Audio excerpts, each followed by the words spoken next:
Hello, Supernova 333, also known as Bridget Lee, here to discuss love. Don't run, sit down, take a minute, I'm gonna make it quick.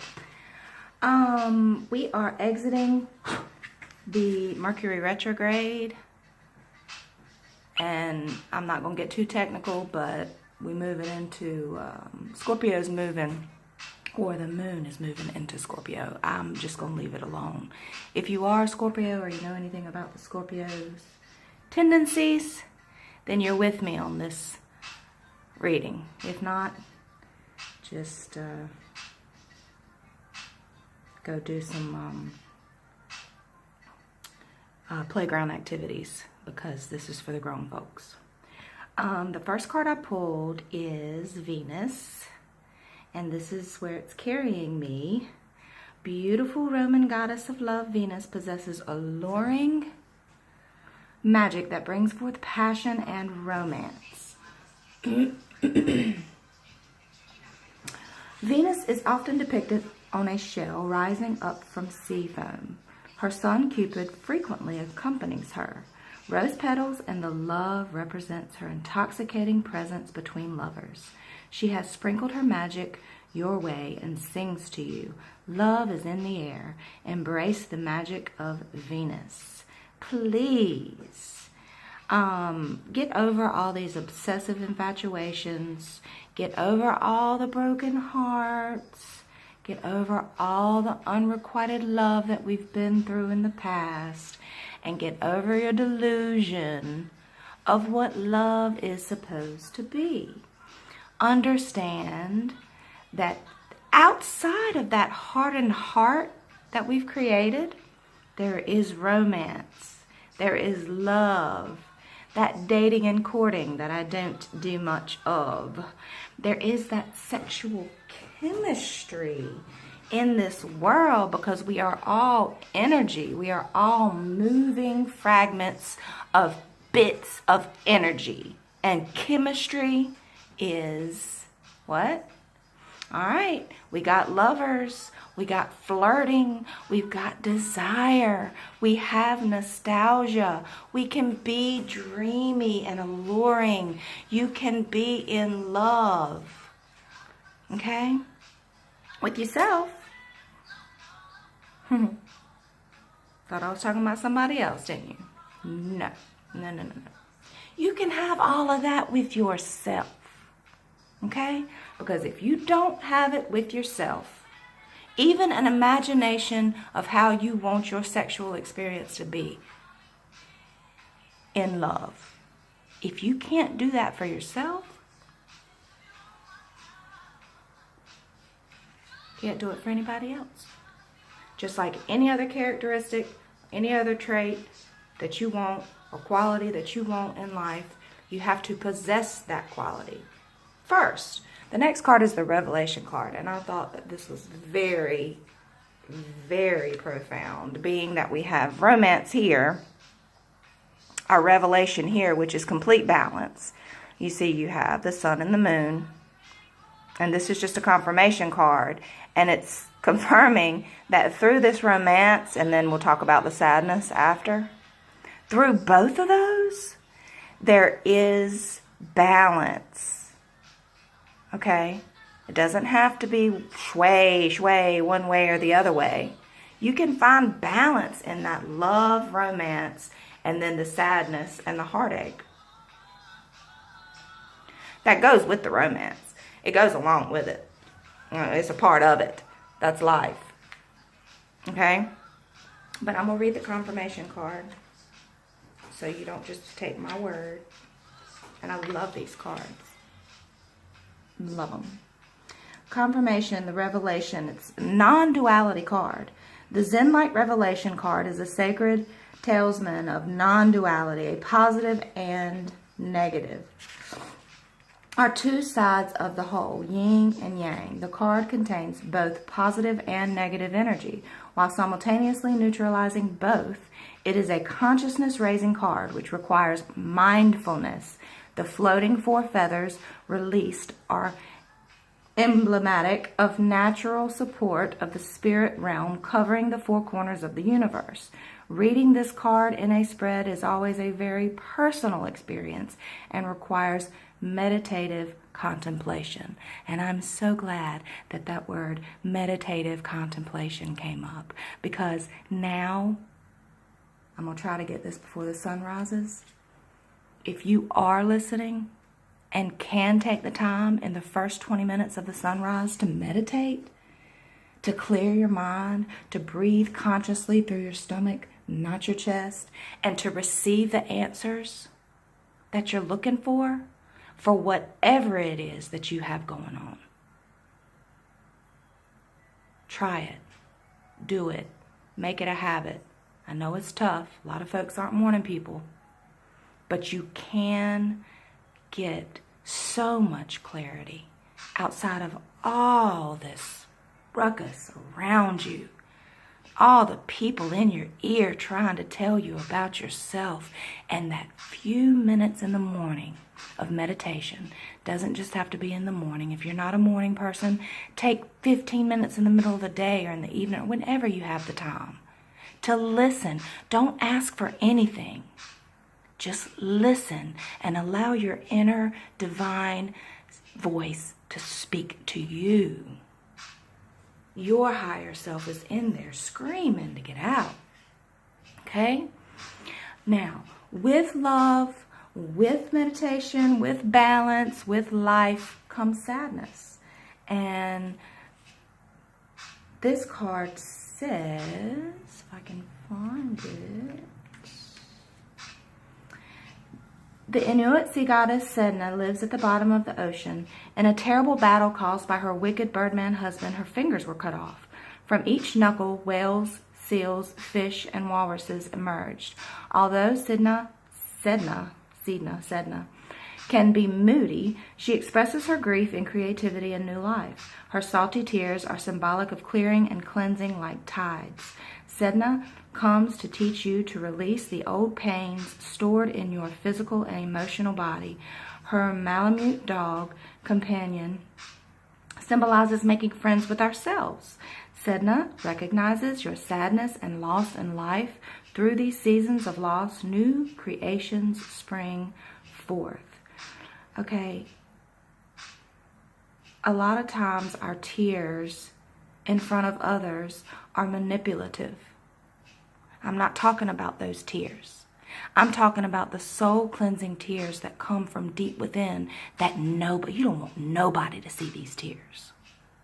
You want to be as far away from anybody as you possibly can when you got these tears going on. Okay? So don't confuse good and evil. Make sure you keep your balance and all of your intentions good, because everything that you do, whether it's a manipulative tear to someone else, it's going to come back to you. And that trick's going to be on you, not them. That's why we're out of the blame game. We're in self-realization, self-acknowledgement of our own decisions, our own choices, and what we have done, and what's coming back to us, so that we can acknowledge what's actually happening instead of getting caught up in self-pity. Attachment, victimhood, cold-hearted denial of sadness, and clinging to suffering has got to stop. My channel is all about new dimensions. This 3D stuff is old.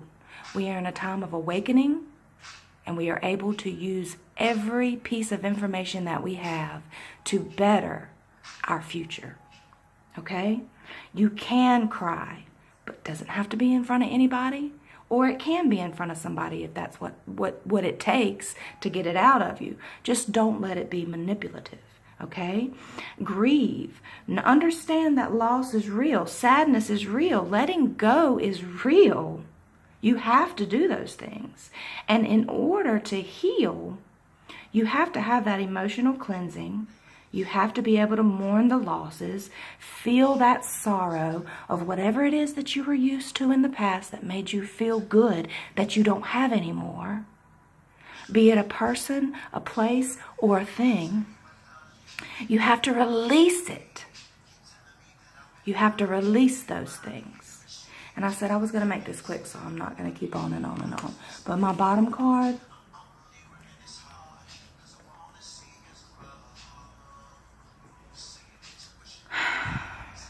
the Queen of Sheba, negotiation. And this is what we have to look forward to if we are able to find that balance that we so crave when it comes to love. Everybody wants to feel love. Deny it if you want to. But you do. You want it. You need it. You crave it. That's what we're here to do. Is to rediscover the truth behind love. Because the definition of love and the teachings of love have not been correct. They haven't been right. And that's what I'm saying. We're living in a time, a new time here, where we're not behind the mask. We're not pretending anymore. We're awakening, and we're allowing others to awaken, even if they've been here longer than we have, because we have the information at our fingertips that they did not. They couldn't access this information that we're able to access and process. And even if it was accessible, they may not have been able to process it. You see, we've been here. We've done this. Depending on what level you're on is depending on how far of how much of the information or how far you've come and gathered the information that you need to be able to evolve to the next step. Okay? Negotiation, which is everything. You have to be able to negotiate in this world. It doesn't matter who you're dealing with, unless it's your children. Don't negotiate with your child. But in life, you have to negotiate. You have to find common grounds with people. The Queen of Sheba, also known as Makeda, traveled from Ethiopia to Israel with a train of camels bearing precious spices and gold to seek wisdom and trade from King Solomon. Enthralled by her skill and beauty, he devised a way to conquer her affection. She gave birth to a son after returning to reign her great homeland. Queen of Sheba is here to advise you to be prudent and wise with your dealings and negotiations in the world. Always be fair and artfully enterprising so everybody wins. Travel could be on the horizon for you. And with the holidays, that's just more than likely for most of us. You're going to be traveling and doing some things. Be safe if you do. Sinister trading isn't in this equation. You know, don't be financially naive. Don't be financially irresponsible. Don't be greedy with your finances either. Because I'm going to tell you right now, the more you give, the more you will receive. I'm going to say it again. The more you give, the more you will receive. And a lot of people don't understand that. I'm living proof of it. I'll give you my last and not worry and still know that I'm going to be taken care of. And a lot of people are so selfish that they can't understand that. But I'm in a fulfilling position, and a lot of people are in unfulfilling jobs. They get up and work for somebody else their entire lives, and they don't actually fulfill their soul's purpose. Okay? Understanding financial loss also, because all the money that you've made in the world is nothing to you anymore. You don't have it. It's gone. So let it go. Just like anything else. Okay? You have to let that stuff go. If you keep thinking about all the money you made at that job back then, back when, you're going to be stuck back then, back when. Concentrate on the future and what you want in the future and what you can have. Negotiate with the people that you know. Understand that you have to be able to travel. You have to understand fair trade and value exchange between people. Because if you're giving someone a service and you're not putting in the proper intentions for that service, and that person is paying you for that service, there's an imbalance there. And that imbalance creates a lot more ruckus in your life. Okay? You have to be able to budget along with that giving heart that you're going to obtain in 2020. I mean, 2019. It might take until 2020 for some of y'all to be able to give. But anyway, budget in that giving. Don't, like I said, give your last to somebody that's undeserving. You have to have a perception of reason rather than it making sense. It might make sense to you, but there's no real reason for it. Have a work ethic that nobody can tell you about. Have it for yourself. Build that work and career ethic internally so that it is seen externally by others. Whatever your business is, keep your finances to yourself so that you are able to budget. If you make a certain amount of money, don't run around telling the whole world how much money you make, because then when you look broke, they're going to be looking at you side-eyed. Negotiate your life to the best of your ability so that you can balance everything out that it takes to succeed.